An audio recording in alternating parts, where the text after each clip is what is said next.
Deixe-me fazer uma pergunta simples.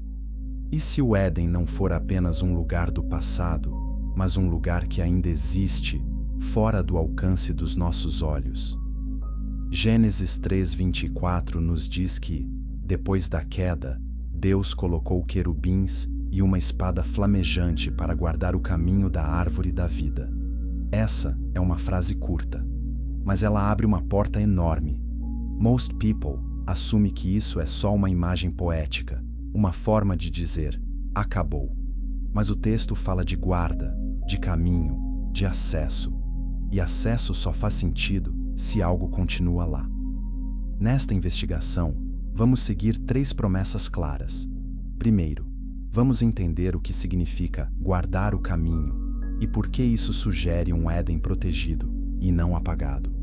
Depois, vamos olhar para os guardiões e perguntar o que eles são e por que não agem como anjos comuns.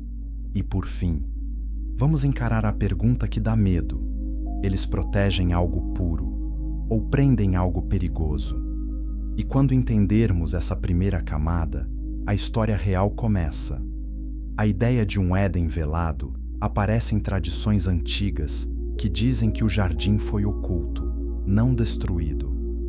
Elas falam como se o lugar tivesse sido coberto por um véu, como se tivesse sido elevado para uma realidade que toca o nosso mundo, mas não se mistura com ele. Isso não é a Bíblia dizendo com todas as letras, Éden subiu. Mas é uma leitura que tenta levar a sério uma coisa. O texto bíblico não diz, Deus queimou o Éden. Ele fala de guarda, ele fala de caminho. E caminho é rota, é passagem, é portal. Agora pense em como nós falamos de coisas sagradas. Nós dizemos, isso é inacessível. Mas, no mundo antigo, inacessível não quer dizer inexistente. Quer dizer protegido. Quer dizer proibido. Quer dizer separado. E a Bíblia inteira tem esse tema. Há um lugar santo, há um limite e há um guardião.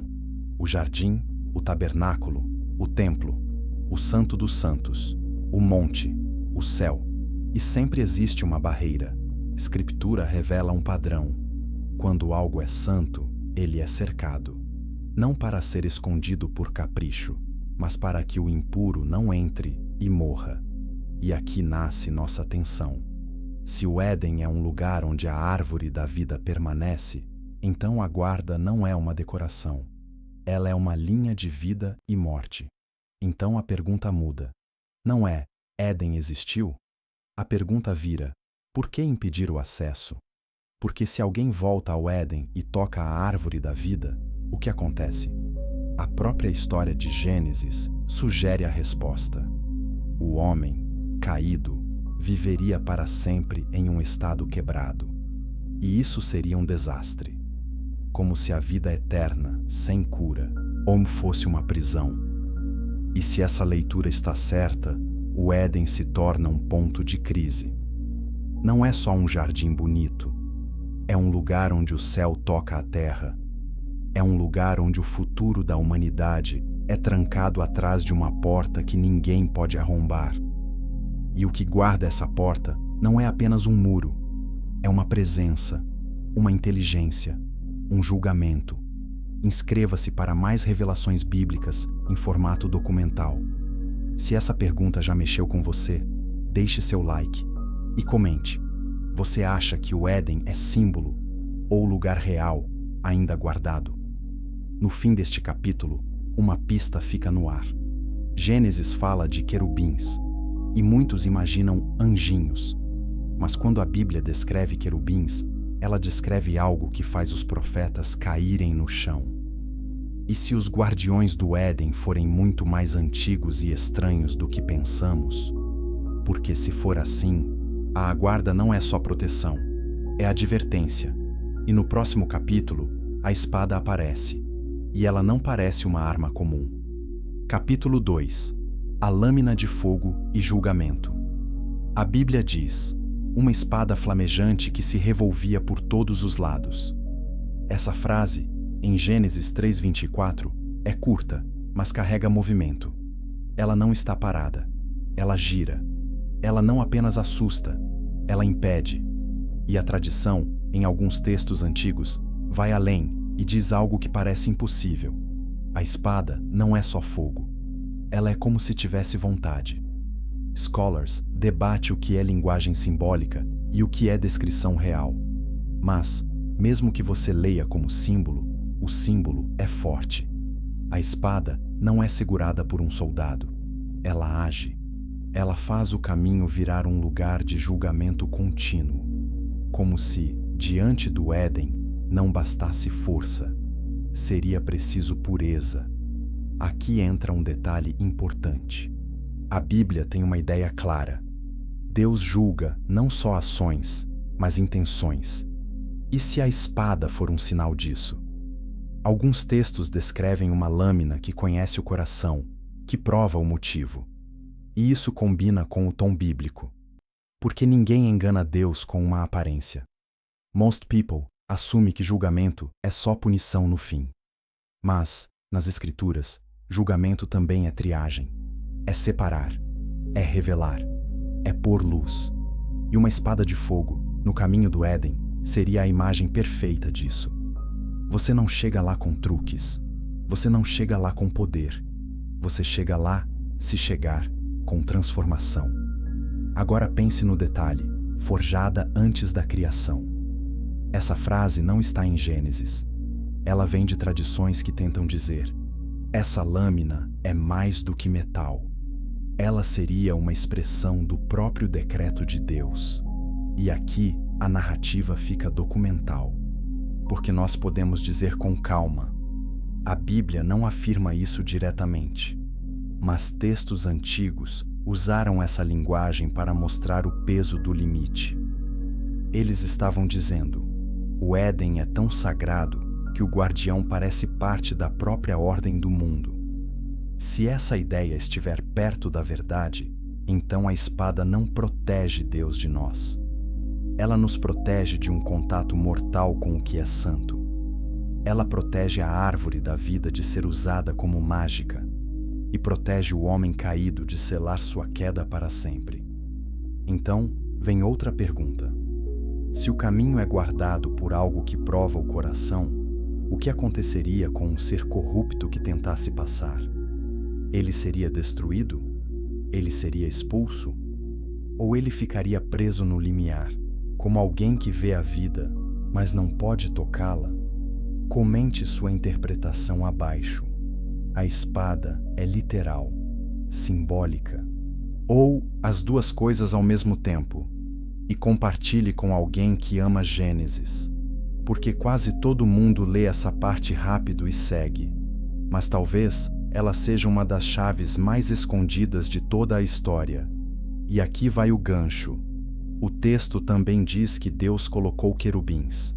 Se a espada já é assustadora, os querubins são piores. Em visões proféticas, querubins não são bebês com asas. São seres ligados ao trono. Eles carregam glória e terror. E alguns relatos antigos dizem que esses guardiões têm muitos olhos e muitos rostos. No próximo capítulo, vamos olhar para essa descrição, e você vai entender por que chamar isso de anjo talvez seja pequeno demais. Capítulo 3. Guardiões que não se parecem com anjos. Quando alguém diz anjo, a maioria pensa em um mensageiro, um servo que leva recados, um ser que aparece, fala e vai embora. Mas os guardiões do Éden, no texto bíblico, não são descritos como mensageiros. Eles são colocados para guardar um caminho. E em outras partes da Bíblia, quando querubins aparecem, eles estão perto do trono, do fogo, da presença. Ezequiel 1 descreve seres com rostos múltiplos e movimentos que parecem rodas e olhos. Isaías 6 fala de serafins, fogo, santo, santo, santo. Nem todo detalhe se aplica ao Éden, mas o padrão é um só. Existe uma classe de seres que está ligada ao domínio da santidade. Não é o tipo de ser que recebe ordens de qualquer um. Ele serve ao próprio Deus. Textos antigos fora do cânon ocidental como tradições etíopes e literatura ligada a Enoque, falam de ordens celestiais e quedas. E algumas dessas tradições misturam a ideia de guardiões com a de seres condenados. Isso cria uma tensão que prende. Por quê? E se os guardiões são tão altos e tão antigos, por que eles estão em um portão? Most people assume que um guardião é só um soldado. Mas guardião, no mundo bíblico, pode ser um ministro do juízo, alguém que mantém a ordem, alguém que sustenta um limite. A pergunta então fica: eles guardam porque querem ou porque foram colocados ali sem escolha? E aqui nós precisamos ser honestos. A Bíblia não diz os guardiões são prisioneiros, mas ela também não explica o que eles sentem. Ela só diz que eles estão lá. E tradições antigas tentam preencher esse silêncio. Algumas dizem que esses seres são de uma ordem diferente, criada antes de eventos como a queda de certos anjos. Elas falam de seres que não se movem por simpatia, mas por decreto. Isso faz o Éden parecer mais do que um jardim. Ele vira uma fronteira cósmica, como se ali estivesse uma dobradiça do mundo, uma linha onde o céu toca a terra, mas só do jeito que Deus permite. Inscreva-se para continuar nessa jornada. E deixe seu like se você quer que a gente trate esses temas com reverência e coragem, sem exagero barato. Agora, um detalhe que muda tudo. Em alguns relatos, os guardiões respondem só a Deus. Nem mesmo a grandes figuras celestiais mandariam neles. Isso pinta um quadro. O Éden não é guardado por segurança padrão. Ele é guardado por algo ligado ao centro do governo divino. E se for assim, então o portão do Éden é como a porta do Santo dos Santos. Você não entra sem ser chamado. Você não entra por mérito. Você não entra por curiosidade. E aqui vem o gancho para o próximo capítulo. A Bíblia usa imagens do templo para explicar coisas do céu. E o templo usa imagens do céu para explicar coisas da terra. Então a pergunta vira: o Éden é um protótipo do templo? Ou o templo é um retrato do Éden? Se você entender esse espelho, você vai entender por que tantos textos antigos falam do jardim como reflexo do trono. Capítulo 4. Querubins, tronos e o padrão do céu. Existe um fato simples na Bíblia que poucos notam. No tabernáculo e no templo, havia querubins bordados e esculpidos, perto do lugar mais santo. Isso não era decoração aleatória. Era teologia em forma de símbolo. Era como se Deus dissesse: o meu governo é real, o meu trono é real, e a minha santidade tem guardas. Êxodo descreve querubins sobre a arca, e a arca era, de certo modo, o lugar onde o nome de Deus habitava entre o povo. Se o templo é um modelo na terra, então os querubins no templo apontam para uma realidade maior. Agora volte para Gênesis 3:24. Querubins guardam o caminho da árvore da vida. Se a árvore da vida é um sinal de vida eterna, então ela tem relação com o destino final do homem. E Apocalipse 22 fala novamente da árvore da vida, agora ligada à nova criação. Isso cria uma ponte. O Éden no começo e a Nova Jerusalém no fim parecem tocar o mesmo tema: vida, cura, acesso restaurado. Most people assume que a Bíblia é uma coleção solta, mas aqui ela se conecta. O que foi fechado em Gênesis é reaberto no fim. Só que, no meio, existe uma história de purificação, pacto, altar, sangue, arrependimento, esperança. Então, quando textos etíopes falam do Éden como acima e velado, alguns leitores entendem isso como uma forma de dizer: o Éden pertence ao domínio do sagrado. E como o Santo dos Santos pertence, não é que o Éden seja planeta secreto, é que ele é espaço separado. E se ele é separado, isso explica por que o guardião é tão estranho. O guardião não é um personagem secundário. Ele é parte do limite. Ele é parte da mensagem. A mensagem é: você não volta por si mesmo. Agora surge um ponto controverso que merece discussão. E se alguns textos antigos estiverem certos ao sugerir que parte do drama não é só humano? E se existe um conflito de seres celestiais ligado ao Éden? Isso não é para criar medo barato. É para seguir a lógica de certas tradições. Se há um portão, há interesse. Se há uma árvore da vida, há desejo. Se há um limite, há tentação de cruzar. Comente abaixo.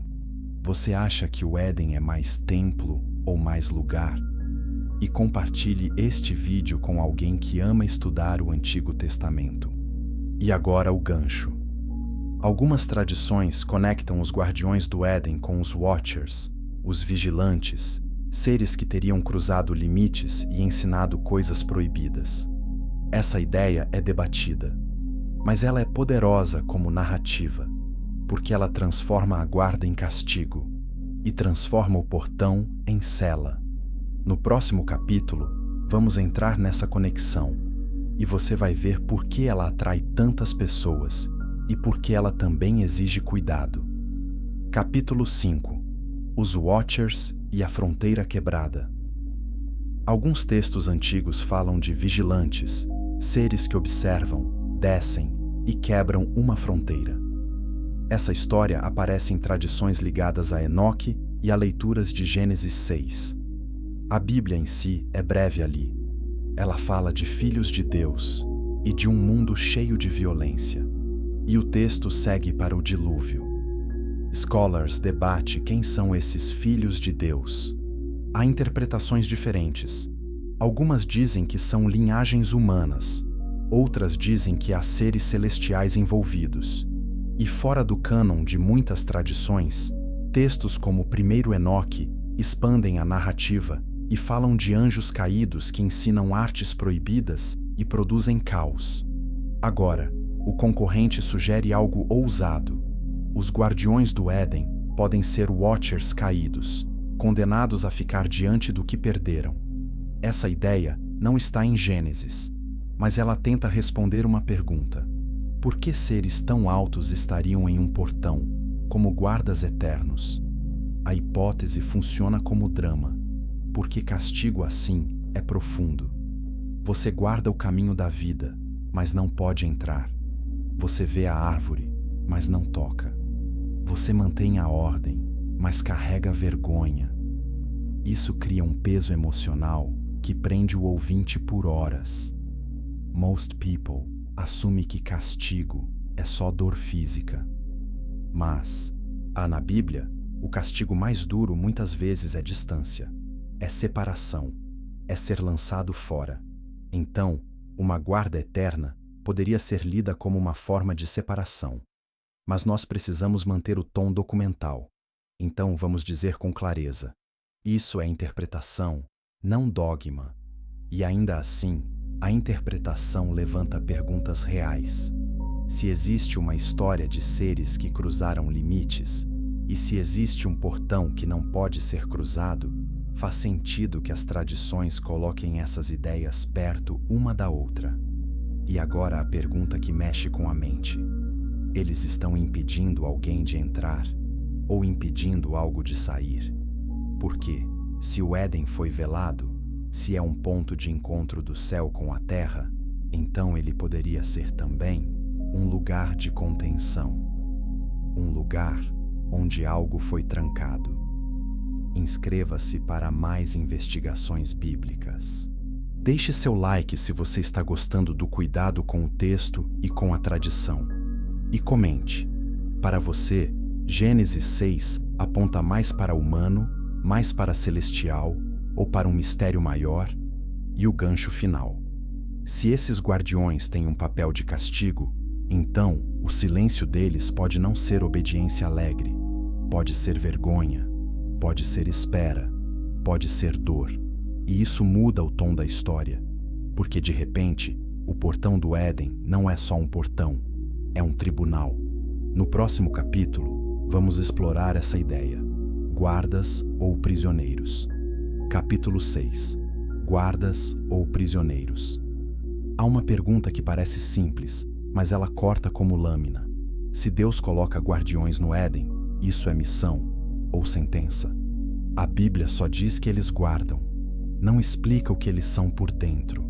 Não descreve suas emoções. E o silêncio deixa espaço para especulação. Textos antigos, em várias tradições, gostam de preencher lacunas. Às vezes eles iluminam, às vezes eles confundem. Então precisamos caminhar com cuidado. Mas a pergunta continua válida como tema. Um guardião pode ser também um preso. Um soldado pode ser também um condenado. Most people assume que, se alguém guarda uma porta, ele tem poder e honra. Mas pense em alguém que guarda um tesouro que perdeu. Isso é honra e dor ao mesmo tempo. Pense em alguém que guarda uma casa que não pode mais chamar de sua. Isso é serviço e lembrança amarga. Se a conexão com os Watchers for verdadeira em algum nível, então o Éden vira prisão dourada. Não porque o lugar seja mau, mas porque o condenado não pode tocar o bem. Ele só pode vigiar, só pode manter o limite. E aqui entra a pergunta mais profunda. O que Deus estaria contendo? A árvore da vida? O acesso à imortalidade? Ou algo ligado ao conhecimento do bem e do mal? Porque o Éden, na história de Gênesis, é o palco de uma transgressão ligada a conhecimento, desejo e palavra. A serpente não empurra Adão e Eva com força. Ela persuade com fala. Ela oferece uma leitura alternativa da realidade. Você não morrerá. E isso mostra que o drama do Éden não é só moral. É também intelectual e espiritual. É uma batalha de interpretação. Então, quando tradições falam de linguagem proibida e códigos de criação, elas estão tentando dizer: existe um tipo de palavra que constrói e um tipo de palavra que corrompe. E, se seres celestiais se envolveram nisso, o perigo seria maior do que parece. Compartilhe este conteúdo com alguém que gosta de temas difíceis sem sensacionalismo. E comente: você acha que a guarda do Éden é mais misericórdia ou mais julgamento? E aqui vai o gancho. Algumas tradições dizem que os guardiões têm uma linguagem antiga, anterior ao homem, que não é só fala, mas vibração. E elas descrevem essa vibração como capaz de rasgar limites. No próximo capítulo, vamos entrar nesse tema, e você vai entender por que isso atrai e assusta. Capítulo 7. A voz antiga e a linguagem. Antes do homem. A Bíblia começa com uma frase simples: Deus fala, e o mundo existe. Isso é mais do que poesia. É uma afirmação teológica. A criação responde à palavra de Deus. Então, quando tradições antigas falam de uma linguagem anterior ao homem, elas estão tentando encostar nesse mistério. Elas estão dizendo: existe um modo de falar que não é só som, é ordem. Scholars debatem como entender isso. Alguns leem como símbolo, outros leem como tradição mística. Mas, para nosso roteiro, a pergunta é: por que associar Guardiões do Éden a uma fala que abre portais? Porque o Éden, para essas tradições, não é só geografia, é limiar, é fronteira, é costura entre mundos. Most people assume que linguagem proibida é feitiço. Mas o tema pode ser mais simples. Pode ser: existe um conhecimento que nas mãos erradas destrói. A Bíblia já diz isso de outras formas. Há coisas que não edificam. Há coisas que incham o orgulho. Há coisas que matam. E se o portão do Éden é protegido por seres ligados ao trono, então a fala deles pode ser retratada como trovão, como comando, como decreto. Não é conversa. É autoridade. É a voz que diz não. Algumas tradições falam de monges que ouviram sons como trovão no silêncio. Isso pode ser lenda, e pode ser exagero, mas como narrativa, aponta para um fato. O sagrado é descrito como tremendo. Não é um brinquedo. E aqui a tensão cresce. Se essa linguagem é pré-humana, então ela não pertence ao nosso domínio. E tentar imitá-la seria como tentar tomar o lugar de Deus. Isso é exatamente o pecado do Éden. É querer ser como Deus, sem ser como Deus em caráter. Inscreva-se para mais conteúdo bíblico longo e profundo. Deixe seu like se você prefere este tom calmo e investigativo. E comente: qual parte do Éden você acha mais mal compreendida? A árvore, a serpente ou os guardiões? Agora o gancho. O concorrente liga essa linguagem a conhecimento roubado e ao tema dos Nefilim. A ideia é que seres rebeldes teriam tocado códigos do Éden e gerado corrupção na Terra. Isso é especulativo. Mas é um modo de falar de algo real. Conhecimento sem santidade vira arma. No próximo capítulo, vamos explorar esse ponto. Como o tema dos gigantes vira símbolo de uma humanidade deformada pelo que não deveria ter aprendido. Capítulo 8. Conhecimento roubado e a sombra dos gigantes. Gênesis 6 é uma das passagens mais discutidas da Bíblia. Ela é curta e ela é misteriosa. Ela fala de um tempo em que a terra se enche de violência. Ela menciona valentes e homens de renome. Em algumas traduções e tradições, aparece o tema dos Nefilim, associados a gigantes. Scholars debatem muito aqui, e o roteiro não precisa resolver tudo, mas precisa fazer a pergunta certa. O que acontece quando uma criatura tenta atravessar um limite dado por Deus? O que nasce disso? O texto bíblico sugere: nasce violência, nasce confusão, nasce uma terra que precisa de juízo. O concorrente propõe que o Éden poderia ter sido um foco de poder e que seres rebeldes teriam tentado acessar o que estava lá para produzir algo novo, algo errado. Ele chama isso de conhecimento roubado. Essa linguagem é dramatizada, mas a ideia central é bíblica. Existe sabedoria que vem de Deus e existe sabedoria que é orgulho disfarçado. Most people assume que pecado é só quebrar regra, mas no Éden, pecado é também tomar autonomia. É definir o bem e o mal sem Deus. É comer e dizer, eu decido. Então, quando tradições falam de códigos do Éden, elas podem estar apontando para isso: querer controlar a vida. E o tema dos gigantes, nesse sentido, vira símbolo de excesso. Excesso de força sem justiça. Excesso de fama sem humildade. Excesso de poder sem temor. É por isso que a Bíblia conecta o tempo dos Nefilim com a corrupção do mundo. Agora, pense no papel dos guardiões. Se houve transgressão em torno de limites, então a guarda do Éden se torna ainda mais séria. Não é só para impedir Adão e Eva de voltar. É para impedir o mundo de repetir a queda em outra escala. Comente sua interpretação abaixo. Você acha que Gênesis 6 fala de linhagens humanas ou de seres celestiais? E compartilhe com alguém que gosta de estudar passagens difíceis. E aqui vai o gancho. Se o Éden é guardado para evitar nova corrupção, então por que textos antigos descrevem o Éden como espelho do trono? Isso muda o foco. Porque se o Éden espelha o trono, ele não é só lugar de teste. Ele é modelo de governo. E o governo de Deus, quando é tocado por rebelião, gera choque em toda a ordem. No próximo capítulo, e vamos entrar no espelho: Éden e trono, terra e céu. Capítulo 9. Éden como espelho do trono. A Bíblia liga o céu e a terra mais do que nós pensamos. Ela fala de como no céu, assim na terra. Ela mostra o templo como cópia. Ela mostra sacerdotes como sinais. E ela mostra o povo como reino de sacerdotes. Isso é um modo de dizer: a história humana não é separada do mundo espiritual. Ela é tocada por ele. Então, quando tradições antigas dizem que o Éden é um espelho do trono de Deus, Elas estão tentando dizer: o jardim era mais do que lugar de árvores. Era lugar de presença. Era lugar de ordem. Era um microcosmo do governo divino.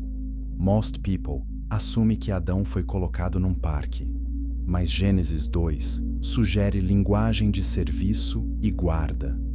Adão cultiva e guarda. Isso lembra vocabulário sacerdotal em outras partes. E como se o homem fosse um guardião também, um cuidador do sagrado. Se o homem falha, então o que acontece? Outros guardiões entram em cena, querubins e espada, e o Éden se fecha. O drama todo parece dizer: o homem foi feito para estar perto de Deus, mas só pode permanecer perto de Deus com obediência e vida pura. Isso dá um peso novo ao tema do último sentinela, que o concorrente menciona.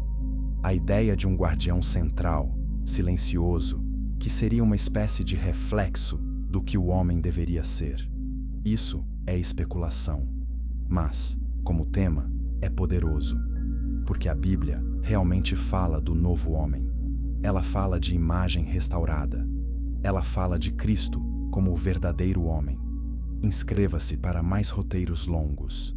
Se você quer um especial só sobre querubins e serafins, comente querubins. Agora o gancho. Se o Éden espelha o trono, então qualquer corrupção ali não seria local, seria cósmica. E isso explica por que tradições falam de equilíbrio do mundo. Pode soar exagerado, mas a Bíblia trata o pecado como algo que afeta a criação inteira. Romanos 8 fala da criação gemendo. Então, a próxima parte é inevitável. O concorrente fala de queda por erosão espiritual, não por rebelião aberta. A ideia é que alguns guardiões teriam se deteriorado, como metal que enferruja. Isso é estranho, mas serve como imagem de como o mal trabalha, devagar. No próximo capítulo, vamos olhar para essa erosão, e você vai perceber que, mesmo sem aceitar tudo literal, a lição é séria. Capítulo 10. Erosão espiritual e quedas sem grito. Nem toda queda acontece com um grito. Às vezes ela acontece com pequenos passos, um olhar que muda, uma atenção que se distrai, um desejo que cresce. A Bíblia mostra isso no homem, e algumas tradições ousam aplicar isso também a seres celestiais, não como pecado igual ao nosso, mas como desalinhamento com a santidade. Scholars debatem se isso faz sentido, mas como narrativa, funciona para explicar um ponto. O mal não começa grande, ele começa como rachadura. E, se o Éden é lugar de máxima santidade, qualquer rachadura ali seria terrível. Most people assume que só humanos são frágeis, mas a Bíblia fala de anjos que caíram. Ela fala de orgulho, ela fala de rebelião. Então, mesmo sem aceitar detalhes extras, o tema bíblico é real. Criaturas podem escolher contra Deus. O concorrente fala de guardiões que viram sombras, que oferecem conhecimento proibido. Isso é dramático e difícil de provar, mas, como símbolo, aponta para um perigo claro. A tentação sempre volta com uma oferta. E a oferta quase sempre é segredo, atalho. Você vai saber mais. Você vai ser mais.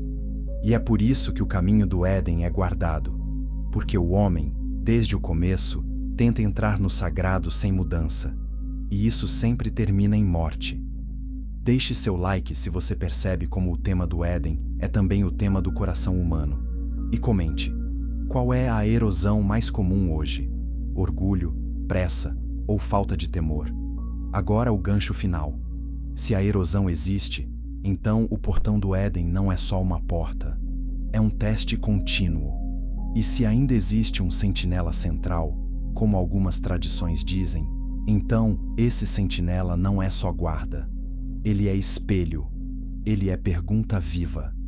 No próximo capítulo, vamos entrar no capítulo mais tenso, o último sentinela. Capítulo 11. O último sentinela. As tradições que falam de um último sentinela fazem isso com reverência e medo. Elas descrevem um guardião que não tem nome, um ser que não negocia, um ser que não discute, um ser que não se move por curiosidade humana. Ele só está lá. Isso, por si só, já cria um silêncio pesado, porque nome, na Bíblia, é relação. Deus chama pelo nome, Deus dá nome, Deus muda nome. E quando algo não tem nome, isso pode indicar distância, pode indicar mistério, pode indicar função pura. Most people assume que o centro do Éden é uma árvore. Mas e se, na imaginação desses textos, o centro do Éden também é um padrão de humanidade? Um retrato do que o homem deveria ser antes da queda? Isso ecoa um tema cristão profundo. A imagem de Deus em nós foi ferida, mas não apagada, e precisa ser restaurada. Aqui, aí o roteiro precisa manter o tom documental. Então nós dizemos: a Bíblia não descreve um sentinela central chamado assim, mas ela descreve algo maior, a santidade de Deus no centro, e ela mostra que o homem não pode entrar sem mediação. E se você pensa nisso, a pergunta muda de novo. Talvez o sentinela não seja um monstro. Talvez ele seja uma espécie de fronteira viva, uma presença que diz: você só entra como Deus quer que você entre. Inscreva-se agora, porque no próximo capítulo nós chegamos à pergunta final. O que o Éden está impedindo? E isso é o que prende a audiência até o fim. Antes de fechar, deixe seu comentário. Se o Éden um dia se abrir de novo, isso seria medo ou esperança? Porque para o cristão, a história aponta para a restauração. Mas restauração também é juízo, é limpeza, é fogo que purifica. E aqui vai o gancho. O concorrente termina com a pergunta: o que esse sentinela dirá após milênios de silêncio? Nós não vamos copiar isso, mas vamos levar a sério o peso da ideia. Se existe silêncio, ele carrega memória. Se existe espera, ela carrega propósito. No próximo capítulo, vamos amarrar tudo. E vamos mostrar por que a guarda do Éden é, ao mesmo tempo, julgamento e misericórdia. Capítulo 12. O que Éden está impedindo? Volte ao começo. Gênesis 3, 24. Querubins. Espada flamejante. Caminho guardado. A Bíblia não dá detalhes cinematográficos. Ela dá um fato e deixa você sentir o peso.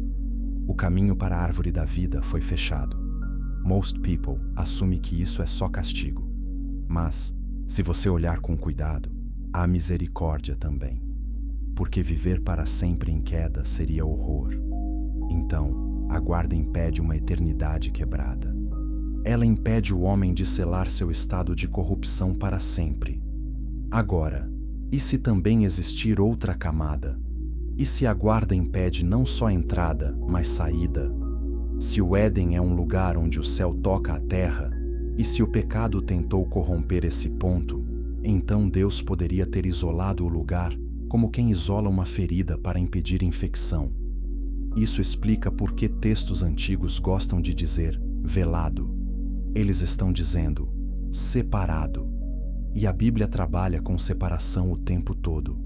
Deus separa luz e trevas. Deus separa águas. Deus separa Israel. Deus separa santo e comum. Deus separa puro e impuro. Separação é como Deus protege vida. E aqui nós amarramos os elementos controversos sem fazer deles dogma. A ideia de watchers, de linguagem proibida, de conhecimento roubado e de gigantes, tudo isso é debatido. Mas todos esses temas giram em torno de uma coisa real: limites. Deus dá limites porque Deus ama. Quebrar limites traz morte. Então, o que o Éden está impedindo? Ele está impedindo acesso sem cura. Ele está impedindo imortalidade sem santidade. Ele está impedindo que a criatura tome o lugar do Criador. E, ao mesmo tempo, ele está preservando uma promessa, porque no fim da Bíblia, a árvore da vida aparece de novo. E isso sugere que o Éden não foi perdido para sempre. Ele foi guardado até o tempo certo. Deixe seu like se você chegou até aqui. Isso mostra que você gosta de conteúdo bíblico profundo e calmo. Inscreva-se para a próxima parte, porque nós podemos seguir para Apocalipse 21 e 22 e ligar o Éden ao fim da história. E comente agora: você acha que a guarda do Éden fala mais de juízo ou mais de esperança? E aqui está a última revelação, dita com calma. O portão do Éden não é apenas um não. Ele é um ainda não. Ele diz, não do seu jeito. Ele diz, não pelo atalho. Ele diz, não pela força. Mas ele também diz, haverá um caminho. E esse caminho, na fé cristã, não é uma espada que mata. É um Salvador que abre passagem. E quando você entende isso, o Éden deixa de ser um mito distante. Ele vira um espelho do seu coração. Porque todo ser humano, no fundo, quer voltar para casa. E a pergunta final é: você quer voltar para a casa do seu jeito ou do jeito de Deus?